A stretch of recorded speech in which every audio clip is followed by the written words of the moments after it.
And Morgan, we're talking about the violence that we're seeing increasing in some areas across the country.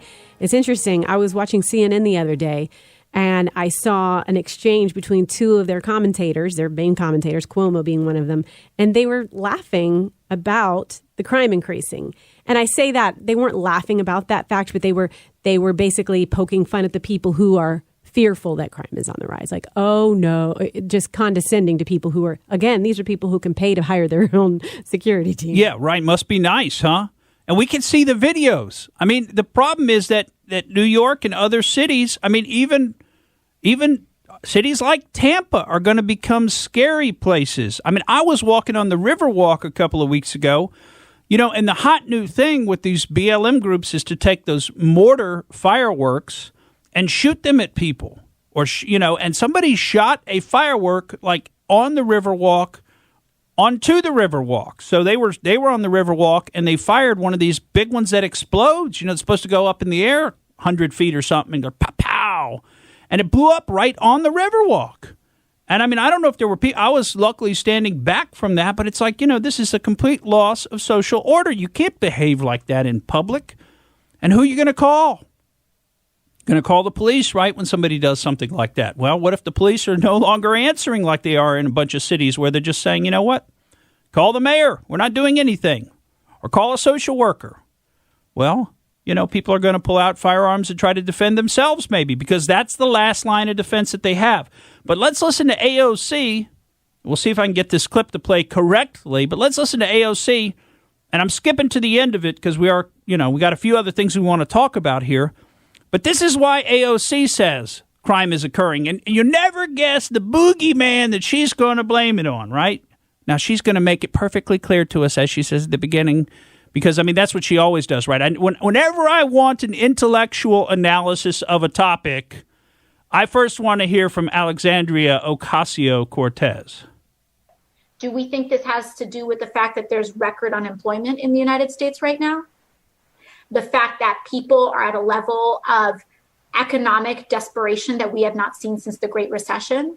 Maybe this has to do with the fact that people aren't paying their rent and are scared to pay their rent. And so they go out and they need to feed their child and they don't have money. So you maybe they're put in a position where they feel like they either need to shoplift some bread or go hungry that night. Oh. Maybe it's the fact that unemployment provisions have not been given to everyone. Maybe it's because of the fact that some people still haven't gotten their stimulus checks yet. They haven't gotten their free money yet. Well, you feel like you need to go shoplift some bread so your child can eat. Yeah, that's what it is. This is all about single mothers shoplifting bread. That's the crime we see. These men fighting with the police. That's all single mothers trying to shoplift some bread. You think they're surging crime? These men running around New York City with Roman candles, shooting them at each other. Brass knuckles in their hands, just walking up, hitting people. They didn't have any bread in their hand. They were not looking for bread. That's right. What about that young kid, the 12-year-old that just got waylaid by the guy? I forget what city that was in. It's somewhere in Missouri, I think. Actually, Cape Girardeau, the home of Rush Limbaugh. Cape Girardeau, Missouri. Kid was out on the streets dancing, albeit not very well. And, but he was out just doing his thing with some of his people. And there's nothing wrong with that. Some guy gets out of a car because he's a white kid. Guy gets out of the car who's a black man, sneaks up behind him, 30-year-old or so black man, and just waylays him. I mean, this is crazy. What is going on in this country? This divide and conquer, turning the races against each other. It's so obvious and so transparent what the Marxist revolutionaries are trying to do to our country. And we can't let it happen. We got to stand up against this and say, as many people are, say absolutely not. I am not going to be turned against my brothers and sisters of a different race. It's not going to happen. I'm not going to let the media, and even though we talk about some of the, racial violence on this show, that is limited to certain small groups of people, criminals. That's the criminals. And we got to get control over the criminals again. We got to put the police back into their rightful place to help us control these criminals. Now, we had a couple of other stories like the young mother, and you won't hear this one on the mainstream media, the young mother in Indianapolis who was walking around down by the canal, and apparently a group of BLM people were in the area, and somehow they said maybe Black Lives Matter, and her group said all lives matter, which, again, these shouldn't be controversial. It's not diminishing Black lives to say all lives matter or everyone's life matter, like that poor lady that was the dean of the nursing school in Massachusetts said. I mean, these are true statements, and you can't say something that's true, right? In a time of universal deceit, telling the truth becomes a revolutionary act, right? That's not a direct quote, actually, out of 1984, but that's something a lot of people attribute to being the theme of 1984. In a time of universal deceit, telling the truth becomes a revolutionary act. And so now these people say, anyway, this young mother's group said all lives matter. And apparently what wound up happening is everybody pulled guns on everybody. So the BLM group pulled out guns. This is the story. And then her fiance, Jose Ramirez, pulls out his firearm. And then everything calmed down. They backed away and they thought the incident was over. And they said they left it with some fist bumps. So I guess it was kind of what they would call a south of the border standoff, right? Can't say Mexican standoff anymore, but that's what you used to say, Mexican standoff. Anyway, she's later walking around, just a few minutes later, gets shot in the head twice. She's a young mother with young babies. So you didn't hear that, Pat George. Not at all. Media won't tell you that. I mean, all of this over the death of George Floyd and a couple of other people, and how many deaths have resulted from all these riots and killings. It's been a lot. It's been a lot. So some people, it's okay for them to be killed, I guess. We're not upset when anybody's killed wrongly, unjustly, for no reason. We should be upset. We should all be upset about that. Well, a lot of people are kind of upset about what's going on in the cities, some of this crime and some of these killings. And so that, the story is that Americans are leaving for the suburbs. And I know a lot of it's New Yorkers are leaving.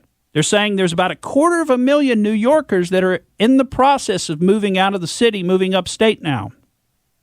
About 16,000 of them, another 16,000 are moving to Connecticut.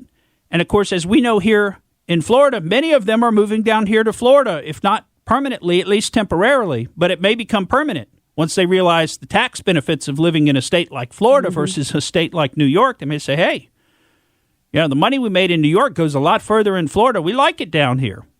And we've kind of seen that trend over a couple of years, people coming down here. But, they say, like in cities like San Francisco, the real estate prices just in the last 6 months have gone down 50% or by half. And yet sales in Montana, by the way, Montana's pretty remote. Now, if you've ever been to Montana, of course, people are finding they can work remotely, but it's pretty remote. There's some really remote places out in Montana, not a lot going on. Yeah, Bozeman's a nice town, but we can't all move to Bozeman. And if you've ever been there in the winter, I'm just going to tell you, it's tough. You don't want to be in Montana, at least not if you've lived in Florida for any period of time. Your blood's thinned out. You're not going to be able to make it up there. But people are absolutely moving out to the suburbs. And at the same time that this is going on, we've got Democrats like Joe Biden and Bernie Sanders talking about they want to establish a plan to essentially eradicate the suburbs. You can't move there. We're not letting you. You can't get away from this. You can't get away from this. We're not going to let you. And of course, the method they want to use to do that is the all-powerful federal government, which is the same method they always want to use to do these things. They want to enforce their will on people all across this country, tell you you're not living the right way, you're not thinking the right way, and we're going to change what you're allowed to do. And so there is a recent set of recommendations that's come out of what they call the Biden-Sanders Unity Task Force. And it used to be maybe, leftist Democrat Communist Unity Task Force, but the way Biden's talking and, really he's just going along with whatever. So it's just the Communist Unity Task Force that's going on right now. The recommendations are to enforce some Obama-era regulations under the Fair Housing Act called Affirmatively Furthering Fair Housing. And what this basically says is that we're going to forcibly integrate all communities. And I don't just mean racially integrate. I mean, they want to put all kinds of people in the same space. So there's not going to be any more, Section 8 housing is kind of in this area of town. They want to put it in every area of town, and they want to put it in the suburbs.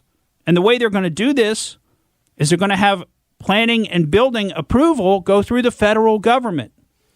So now something that you may want to do in rural Montana, no. No more people can move into that area until you put some Section 8 housing there. And remember, Joe Biden wants to give amnesty to all the illegal aliens that are here already, 22 million of them, and anybody seeking asylum anywhere in the world, because that's his that's the new plan to get more undocumented Democrats into this country. Now we'll give asylum to anybody who wants it anywhere in the world for any reason. No background check needed. No background check even possible in a lot of these countries, right? Because they don't have the same systems that we have. But just anybody who wants to be an American citizen now has the right to come into America and be a citizen. That's what they're talking about. And they have the right to take away our social services. They have the right to receive Section 8 government-funded housing. What rights do we, the actual citizens, have left? Why has it got to be so hard to get to the planet Mars? I know what you mean, Pat George. I know what you mean, but we probably need to be looking other places other than the planet Mars. I don't think the atmosphere there is very good. But you just have to wonder, why is it that they want to have control over every aspect of life? Okay, you've already ruined the cities so much so that people are leaving the cities. Now you won't leave the suburbs alone. They don't want to. Because it's all about, I think it's about forcing division and conflict on us, one way or the other. They want to taking away freedom. Take away freedom, and they want to break your will. And this is what they've done to people. It's what they've done to people like General Michael Flynn, although I don't know that they've broken his will, but it's what they tried to do. It's what they tried to do to Roger Stone. Of course, his sentence got commuted. Ooh, they're mad about that. Oh, people are up in arms. Honestly, what do you really care? Why? Because he's a Trump supporter. That's the only reason. Look at it objectively. Lying to Congress? Are you kidding me? John Brennan lied to Congress. Andy McCabe lied to Congress. Jim Comey lied to Congress. Documented repeatedly. Everybody lies to Congress, apparently. Nobody gets in trouble for that. Except Roger Stone. I'm going to put him in jail for a long time, an old man. Put him in jail, try to get him the coronavirus, try to get him killed. We're letting child molesters out of jail. You're putting guys like Roger Stone, who's a political operative, whatever you might think about him personally, he's just a political operative. You want to put him in jail. And it's all about Donald Trump and showing people, if you support the president, you will suffer. Thank you for listening to the Morgan Streetman Show. We hope you enjoyed what you heard. And if you did, please click like and subscribe to help us out. And remember that we recommend that you exercise your brain at least once a week.